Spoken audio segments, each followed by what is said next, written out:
Big and bold में आप सभी का स्वागत है। आप जानते हैं ये खबरों का रोलर कोस्टर है। आपकी हर खबर आपके अंदाज में, हर खबर पूरी खबर। सबसे पहले मैं आपको बताता हूं आज की outstanding big and bold news. ये रही आपके सामने आज की अहम खबरें। यहां पर आप देख रहे हैं योगी लैंड में विजय का फॉर्मूला रेडी। ये फॉर्मूला क्या है, योगी लैंड किस तरीके से कंट्रीब्यूट करने वाला है 2024 के लिए, ये पूरी खबर आपको बताएंगे। अगली अहम खबर में आप देखेंगे मामा के घर सुदामा और कांग्रेस इसको बताए ड्रामा। ये पूरी खबर, ये सियासी खबर, इससे जुड़ा हर पहलू आप जानेंगे। व्हाइट हाउस में रेव पार्टी हुई क्या, अगर नहीं हुई तो फिर यहां जो पकड़ा गया वो क्या था, और अब इस बारे में जरा बताया जाए कि इसमें क्या हंटर बाइडेन शामिल हैं। जो बाइडेन को यह बात बतानी चाहिए व्हाइट हाउस में क्या पकड़ा गया, ये पूरी खबर आपके सामने होगी। यात्रीगण कृपया ध्यान दें, कौन सी खबर ऐसी है जो उनके काम की है और क्या खबर है। वाकई ये खुशखबरी है। ये खुशखबरी अगर आपको जाननी है तो इस बुलेटिन में आपको आखिरी तक बने रहना पड़ेगा। डोमेस्टिक खबरों की तरफ आपको ले चलता हूं। यहां बता रहा हूं नवसारी में क्या चल रहा है। देखिए जरा, नवसारी में लव जिहाद के मामले में एक्शन हुआ है। मुंबई से आरोपी आसिम शेख गिरफ्तार किया गया है। मुंबई से आरोपी आसिम शेख को गिरफ्तार करके इलाके में निकाली गई आसिम शेख की परेड। ये देखिए जरा, आसिम शेख की परेड किस तरीके से निकाली गई, थाली बजाकर कार्रवाई की गई। नवसारी में लव जिहाद के मामले में एक्शन हुआ है। मुंबई से आरोपी आसिम शेख को गिरफ्तार किया गया है और फिर उसकी कराई गई है परेड। आसिम शेख की परेड कराई गई। यहां इन तस्वीरों में थाली बजाकर पुलिस कार्रवाई का स्वागत किया गया।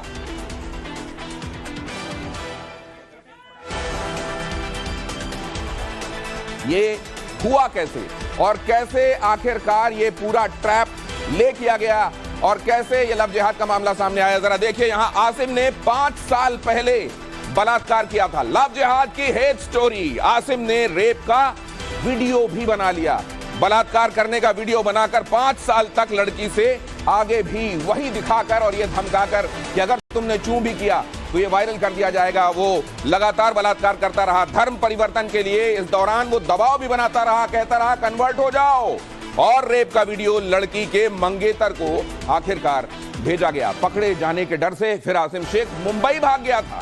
वो आसिम शेख जिसे अब से कुछ देर पहले आपने तस्वीरों में देखा, पकड़े जाने के डर से वो मुंबई भागा, लेकिन आखिरकार उसे धर लिया गया। और मध्य प्रदेश में जो हुआ आप जानते हैं, सीधी पेशाब कांड। उसके बाद सरकार की डैमेज कंट्रोल की कोशिश, ये तक दिखाना कि हम दलितों के साथ खड़े हुए हैं। सीएम शिवराज ने ये तक कहा कि आप हमारे सुदामा हैं, उनके पैर धोए और ये दिखाने की कोशिश की कि सरकार दलितों के साथ खड़ी हुई है। लेकिन उधर कांग्रेस कह रही है कि अगर ऐसा था तो कैमरा ले जाने की जरूरत क्या थी।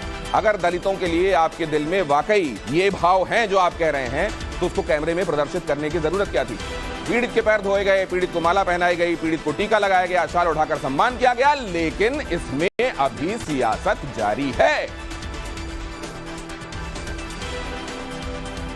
सीधी पेशाब कांड में आरोपी पर कार्रवाई भी हुई और अब दलित का सम्मान भी, लेकिन सियासत रुकने का नाम नहीं ले रही। पूर्व सीएम कमलनाथ ने घटना को लेकर सीएम शिवराज सिंह पर हमला बोला। उन्होंने कहा शिवराज सिंह कितनी भी नाटक नौटंकी कर लें, लेकिन 18 साल का पाप भूलेगा नहीं। अगर सच्ची आत्मा होती तो कैमरा बुलाकर ये नाटक नहीं किया जाता। आदिवासी समाज इनको कभी नहीं माफ करेगा।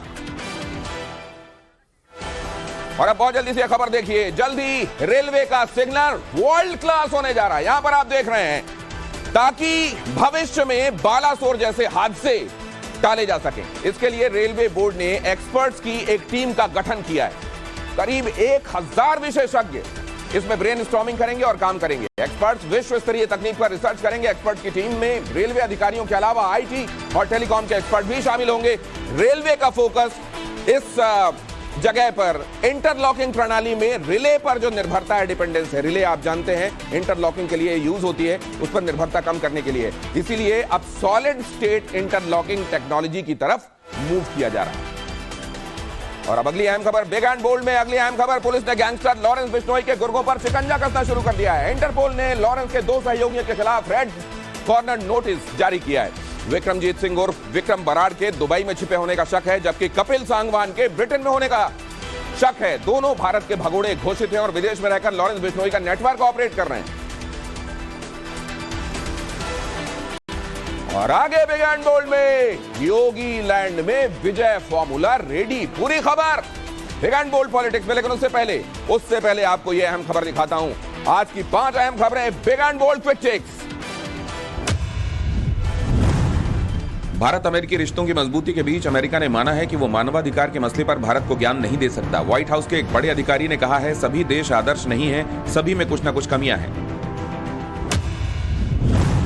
प्रधानमंत्री मोदी कल अपने संसदीय क्षेत्र वाराणसी के दौरे पर जाएंगे। पीएम गीता प्रेस गोरखपुर के शताब्दी उत्सव के समापन समारोह में शामिल होंगे। पीएम काशी में 12,100 करोड़ रुपए से ज्यादा की परियोजनाओं का उद्घाटन और शिलान्यास करेंगे। दिल्ली पुलिस की स्पेशल सेल ने मुठभेड़ के बाद एक कॉन्ट्रैक्ट क्लर्क को गिरफ्तार किया है। पुलिस की टीम ने मुठभेड़ से पहले उसे सरेंडर करने के लिए कहा था, लेकिन उसने पुलिस की टीम पर गोलाबारी शुरू कर दी। पुलिस की जवाबी कार्रवाई में अपराधी जख्मी हो गया, जिसके बाद उसे गिरफ्तार कर लिया गया।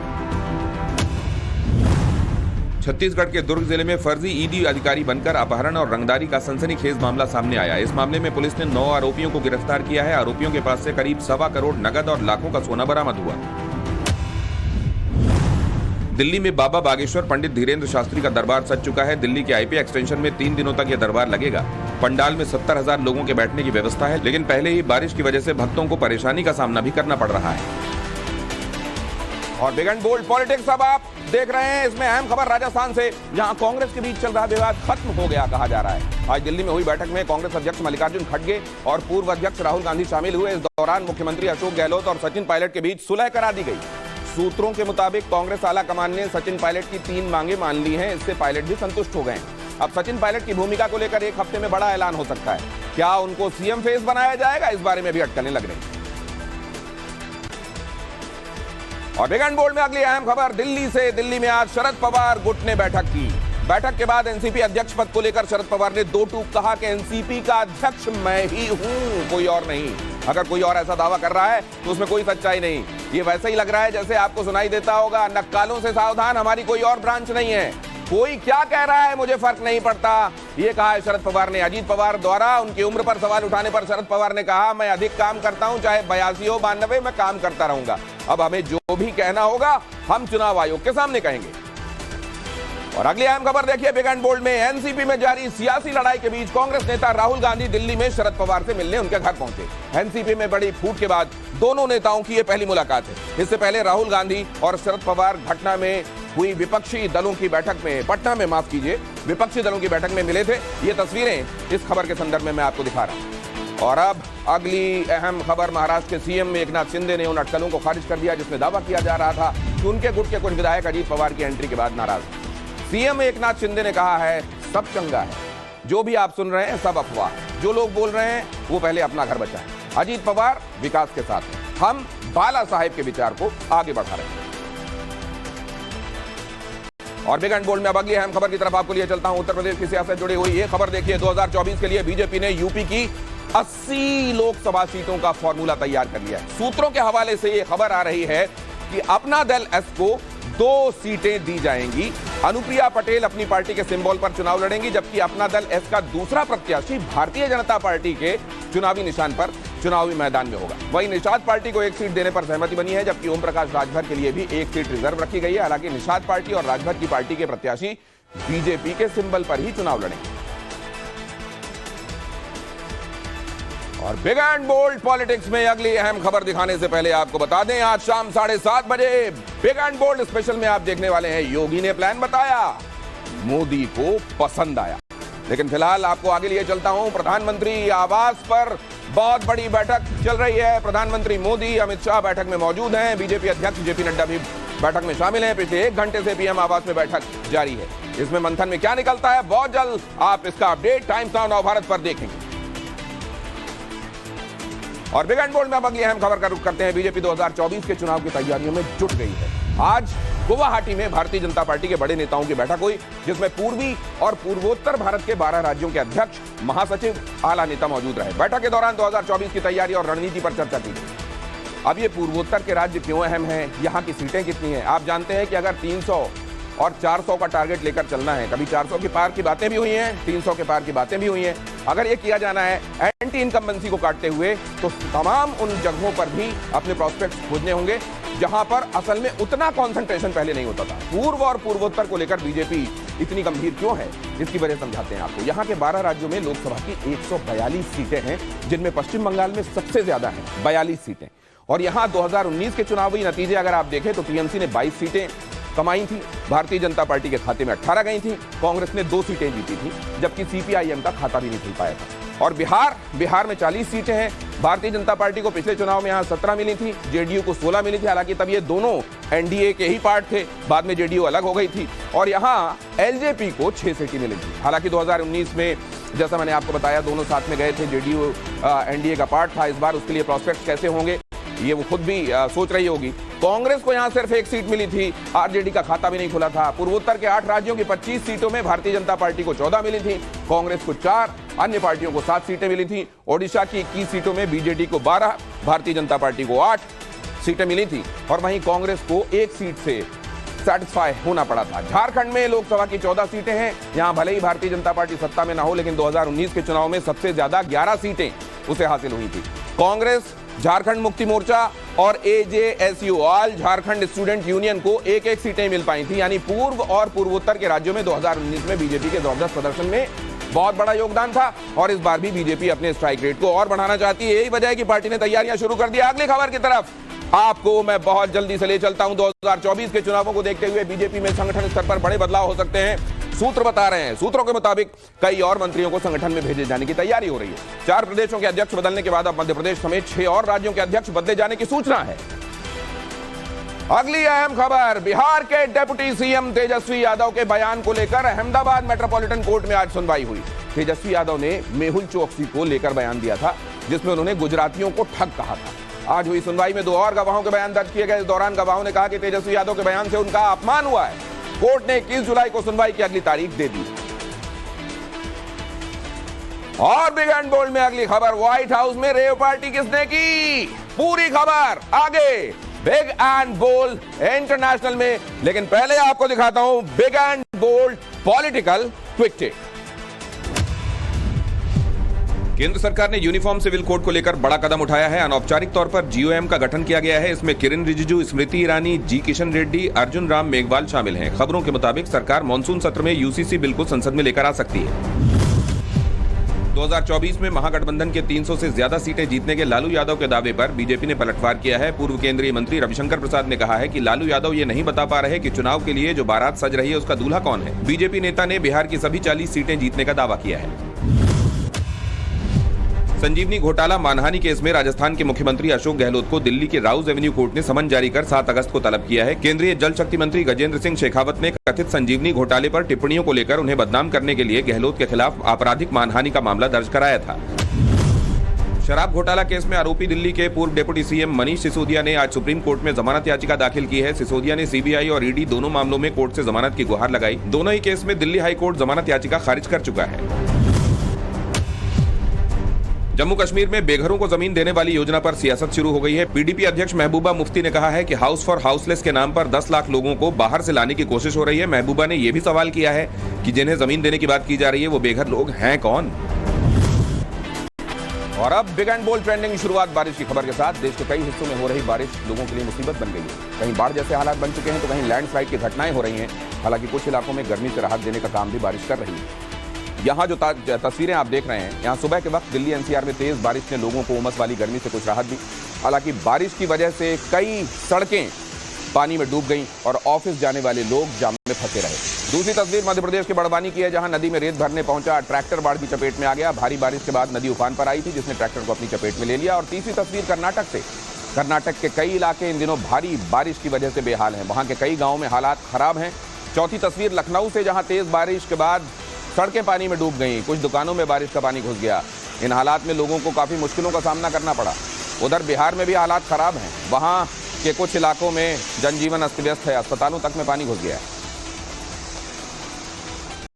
और अगली अहम खबर मौसम से जुड़ी हुई। मौसम विभाग ने देश के कई राज्यों में अगले कुछ दिनों तक भारी बारिश का अलर्ट जारी किया है। मध्य प्रदेश के जबलपुर और इंदौर समेत 21 जिलों में अगले 2 दिनों तक बारिश का येलो अलर्ट साउंड किया गया है। इसके अलावा पश्चिमी उत्तर प्रदेश के 25 जिलों में भी अगले 24 घंटे के लिए बारिश का येलो अलर्ट साउंड है। यानी उन जिलों में भी बहुत तेज बारिश हो सकती है। इसके अलावा कुछ जगहों पर बिजली गिरने की चेतावनी भी जारी की गई है। वहीं राजस्थान में अगले 5 दिनों तक मानसून के सक्रिय रहने का अनुमान है। वहां के भरतपुर, डूंगरपुर और जयपुर में भारी बारिश की चेतावनी जारी की गई। और अब बहुत जल्दी से जान लीजिए आप जहां रह रहे हैं वहां का मौसम कैसा रह सकता है। कल दिल्ली एनसीआर में आज बारिश हुई और कल भी बारिश का अनुमान जताया जा रहा है। मैक्सिमम टेम्परेचर 21 डिग्री सेंटीग्रेड तक जा सकता है, लेकिन उमस से ह्यूमिडिटी की वजह से यहां निजात नहीं मिलेगी। इस 31 डिग्री का रियल फील ज्यादा हो सकता है। लखनऊ में भी बारिश होगी 34 डिग्री सेंटीग्रेड। ये बारिश हालांकि वहां पर हल्की होगी। पटना में भी बारिश होने की 34 डिग्री सेंटीग्रेड। यहां पर भी तापमान अधिकतम रह सकता है और भोपाल में 30 डिग्री सेंटीग्रेड तक तापमान जा सकता है। यहां भी बारिश होने की संभावना है। बहरहाल अब अगली अहम खबर की तरफ आपको लिए चलता हूं। धरती का तापमान लगातार बढ़ रहा है और ये इंसानों के लिए खतरे की घंटी है। अगर यही हाल रहा तो आने वाले दिनों में 2 वक्त की रोटी मिलना मुहाल हो जाएगा। रोटी नहीं मिलेगी, गर्मी बढ़ती गई ज्यादा। तो ये पूरी रिपोर्ट देखिए। साल दर साल गर्मी बढ़ रही है, तापमान रिकॉर्ड बना रहा है और इसका सीधा असर पड़ रहा है गेहूं के उत्पादन पर।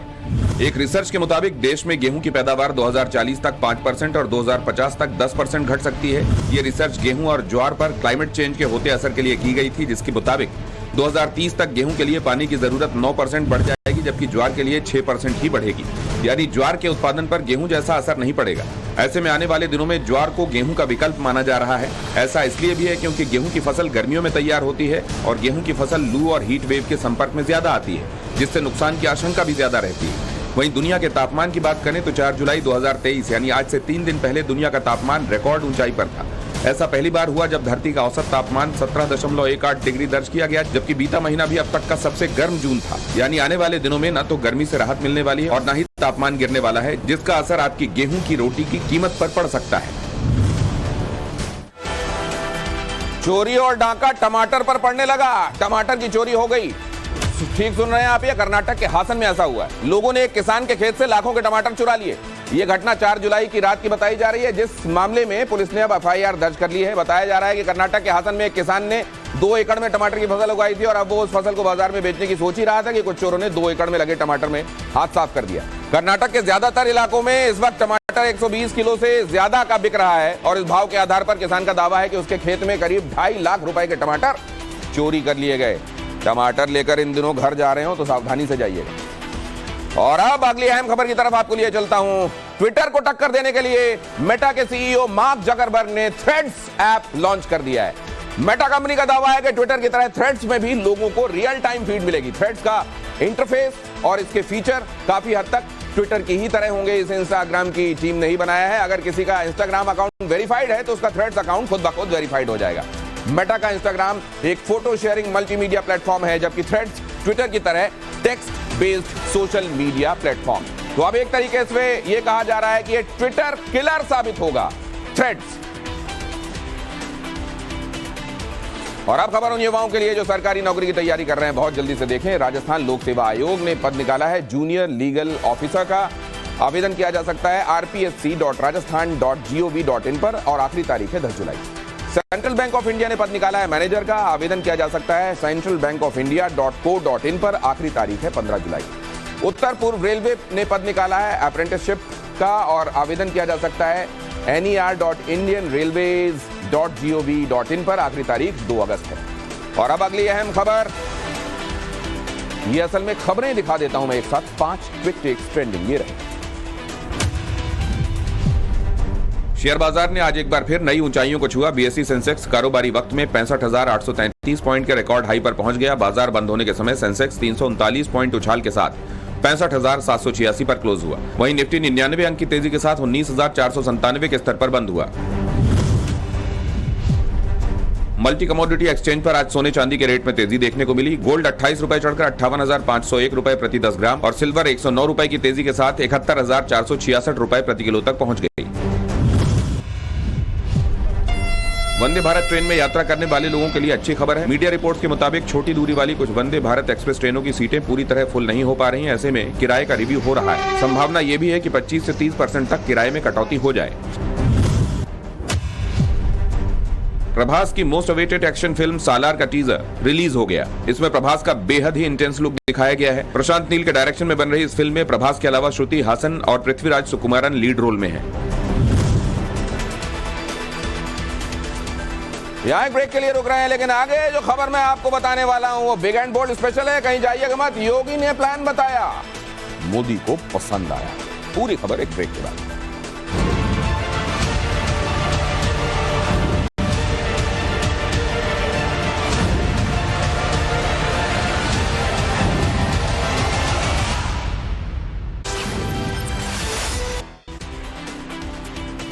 और यूपी के मुख्यमंत्री योगी आदित्यनाथ गोरखपुर पहुंच चुके हैं। कल पीएम मोदी गोरखपुर आने वाले हैं। 2024 से पहले मोदी और योगी की जोड़ी करीब 20 घंटे तक एक साथ नजर आएगी। विरोधियों को भी इस पिक्चर को इमेजिन करके टेंशन हो रहा है। मोदी विरोधी कैंप को पैनिक अटैक है और वजह यह है कि योगी का यूपी में क्लीन स्वीप वाला प्लान रेडी। मोदी को प्लान की जानकारी भी दे दी गई है। इनपुट मिला है कि मोदी को योगी का यह प्लान पसंद आया है। एनडीए में सीट बंटवारे का फॉर्मूला फाइनल हो गया है। सोर्सेस से इंफॉर्मेशन मिली है कि अपना दल को 2, निषाद पार्टी को 1 सीट दी जाएगी और अगर राजभर से अलायंस हुआ तो राजभर पार्टी के लिए 1 सीट रिजर्व रखी गई।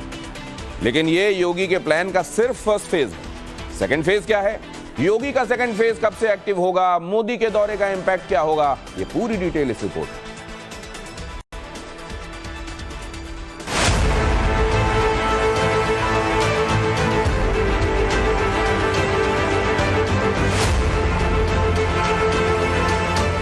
मोदी यूपी आ रहे हैं। योगी मोदी के स्वागत के लिए तैयार खड़े हैं और विरोधियों के कैंप में खलबली मची है। यूपी और बिहार में मोदी विरोधी टेंशन में है क्योंकि मोदी और योगी का नाम यूपी के लिए सबसे बड़ा है। मोदी और योगी की जोड़ी 2024 की सबसे सुपरहिट जोड़ी है और जब ये दोनों एक साथ एक मंच पर दिखेंगे तो इसका इम्पैक्ट सिर्फ यूपी पर ही नहीं होगा। इसका इम्पैक्ट यूपी के साथ साथ बिहार में भी पड़ेगा और मैसेज पूरे देश को जाएगा। बीजेपी 2023 के सेमीफाइनल और 2024 के फाइनल फाइट की तैयारियों में जुटी है और अब मोदी अगले 2 दिन खुद मैदान में नजर आएंगे। 7 और 8 जुलाई को prime minister Modi back to back कई पॉलिटिकल प्रोग्राम करेंगे। 36 घंटे में मोदी उत्तर प्रदेश, छत्तीसगढ़, तेलंगाना और राजस्थान का दौरा करेंगे। 36 घंटे में 4 राज्य के 5 शहरों में करीब दर्जन भर कार्यक्रमों में शरीक होंगे और विधानसभा और लोकसभा का सारा समीकरण सेट करेंगे। इसमें उत्तर प्रदेश को छोड़कर बाकी तीनों राज्यों में इस साल विधानसभा चुनाव होने वाले हैं। देश की सियासत की सबसे पुरानी कहावत है, दिल्ली का रास्ता यूपी से होकर जाता है। मोदी भी इस बात को मानते हैं। इसीलिए मोदी ने 2014 में काशी से लोकसभा का चुनाव लड़ा था। 2019 में भी मोदी वाराणसी सीट से चुनावी मैदान में और अब 2024 की पॉलिटिकल रैली की शुरुआत भी मोदी यहीं से करेंगे। यूपी की सियासी बिसात पर बीजेपी ने इस बार मिशन 80 का लक्ष्य रखा है और शायद यही कारण है कि इसे पूरा करने के लिए पार्टी अभी से अपनी तैयारियों में जुट गई है। देश के प्रधानमंत्री नरेंद्र मोदी ने खुद इसकी कमान संभाल ली है। वो अपने 2 दिवसीय दौरे पर यूपी पहुंच रहे हैं।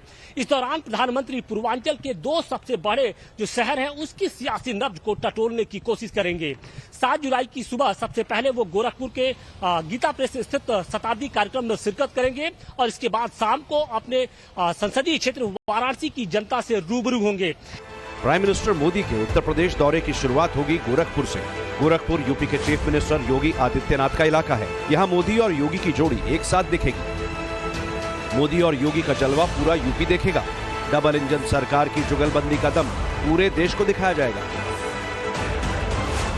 अब हम इस वक्त पहुंच चुके हैं गीता प्रेस रोड। जी हां, यहां से 100 मीटर की दूरी पर गीता प्रेस है, लेकिन उससे पहले यहां की तस्वीर थोड़ा हम आपको दिखाते हुए चलते हैं। देखिए, एक बार फिर से हम आपको दिखाएं कि ये यहां पर पोस्टर बैनर लगाया गया है और इस पर गीता प्रेस प्रधानमंत्री का स्वागत करते हुए समापन समारोह में प्रधानमंत्री पहुंच रहे हैं, उसके बारे में जानकारी दी गई है। और पूरे सड़क को अगर देखें यहाँ की तो आपको एकदम चमचमाती हुई सड़क नजर आ रही है। दोनों तरफ दुकानें हैं और ये देखिए एक स्वागत द्वार बनाया गया है। यहाँ पर देखिए संकट मोचन कालीबाड़ी मंदिर बनाया गया है और यहाँ कालीबाड़ी मंदिर है, आप देख सकते हैं। ये रास्ते में आगे बढ़ते हैं, आपको दिखाते हैं कि यहाँ पर और क्या तैयारी है समापन समारोह में जो प्रधानमंत्री पहुंच रहे हैं उसके लिए।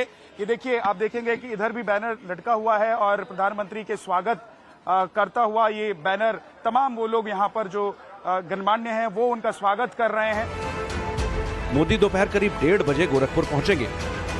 2:30 बजे मोदी गीता प्रेस के शताब्दी वर्ष समारोह के कार्यक्रम में शामिल होंगे। इस दौरान मोदी लीला चित्र मंदिर का दर्शन करेंगे, गीता प्रेस के ट्रस्टियों के साथ बैठक करेंगे। पीएम मोदी पेपर आर्ट पर पहली बार प्रकाशित चित्रमय शिव पुराण का विमोचन भी कर सकते हैं। इस कार्यक्रम के बाद देश की सबसे सुपरहिट पॉलिटिकल जोड़ी गोरखपुर को 2 बड़े गिफ्ट देगी। गोरखपुर टू लखनऊ के लिए वंदे भारत ट्रेन को हरी झंडी दिखाई जाएगी। पीएम गोरखपुर रेलवे स्टेशन के डेवलपमेंट प्रोजेक्ट का शिलान्यास भी करेंगे। गोरखपुर स्टेशन के डेवलपमेंट प्रोजेक्ट में करीब 498 करोड़ रुपए खर्च किए जाने हैं। गोरखपुर स्टेशन को वर्ल्ड क्लास फैसिलिटी दी जाएगी। नेक्स्ट 50 इयर्स को फोकस पर रखकर निर्माण किया जाएगा और जब यह स्टेशन बनकर कंप्लीट हो जाएगा तो ऐसी ही तस्वीर नजर आएगी। करीब 2.5 घंटे तक गोरखपुर में मोदी और योगी की जुगलबंदी को देश देखेगा। इसके बाद मोदी वाराणसी के लिए रवाना होंगे। सीएम योगी भी प्राइम मिनिस्टर मोदी के साथ जाएंगे। वाराणसी मोदी का संसदीय क्षेत्र है। मोदी और काशी का कनेक्शन स्पेशल है। मोदी भी इस बात को मानते हैं। काशी की जनता भी ये बात जानती है। मोदी बाबतपुर एयरपोर्ट से सीधे वाजिदपुर पहुंचेंगे। यहाँ मोदी यूपी के लाभार्थियों से सरकारी योजनाओं का फीडबैक लेंगे। लाभार्थी बीजेपी का बड़ा वोट बैंक है। 2024 में मोदी के क्लीन स्वीप के टारगेट में लाभार्थी बड़ी भूमिका निभाएंगे। इस वक्त हम वाजिदपुर मैदान में खड़े हैं और यहीं पर प्रधानमंत्री नरेंद्र मोदी जो बनारस की जनता है उससे रूबरू होंगे, उसके साथ संवाद करेंगे। लगभग 50,000 लोगों की पहुंचने की उम्मीद कही जा रही है और इस दौरान प्रधानमंत्री नरेंद्र मोदी अपने जो 9 साल के दौरान जो उन्होंने विकास के कार्य कराए हैं उसका जो लेखा जोखा है वो अपने संसदीय क्षेत्र की जनता के सामने पेश करेंगे। खासतौर से जो बनारस को लेकर उन्होंने विकास कार्य किए हैं उसका जो एक लेखा जोखा है वो लोगों के सामने पेश करेंगे ताकि साल 2024 के लिए वो बेहतर तरीके से चुनावी मैदान में जा सके। इसके बाद प्रधानमंत्री काशी क्षेत्र के जो पदाधिकारी हैं, जो जनप्रतिनिधि हैं, उनके साथ भी रूबरू होंगे और साल 2024 के लोकसभा चुनाव के लिए वो जीत का मंत्र देंगे। तो निश्चित तौर पे प्रधानमंत्री का ये दौरा बेहद महत्वपूर्ण है और कहा यह जा रहा है कि साल 2024 के लिए एक तरीके से प्रधानमंत्री ने चुनावी बिगुल फूंक दिया है। प्राइम मिनिस्टर मोदी की रैली तो काशी में होगी। मोदी कल मंच पर आएंगे तो टारगेट पर विपक्ष होगा। मोदी जो भी बोलेंगे उसे पूरा देश सुनेगा। विरोधी गौर से सुनेंगे क्योंकि विरोधी भी जानते हैं कि मोदी और योगी एक साथ एक मंच पर आना कितनी बड़ी बात है। तभी तो डिप्टी सीएम केशव प्रसाद मौर्य ने 2024 में बड़ी जीत और यूपी में क्लीन स्वीप का दावा किया है। भरोसा दिला रहा हूं कि उत्तर प्रदेश में 80 की 80, देश में 350 से अधिक सीटें जीतेंगे, सरकार बना। रैली के बाद आयुष्मान भारत, पीएम आवास ग्रामीण और पीएम स्वनिधि योजना के लाभार्थियों को चेक व प्रमाण पत्र दिए जाएंगे। इसके बाद मोदी सड़क के रास्ते बरेखा गेस्ट हाउस जाएंगे जहां वो बीजेपी नेताओं के साथ टिफिन बैठक करेंगे। काशी की जमीन से पूर्वांचल को 12,000 करोड़ के लागत वाली 29 परियोजनाओं की सौगात भी देंगे।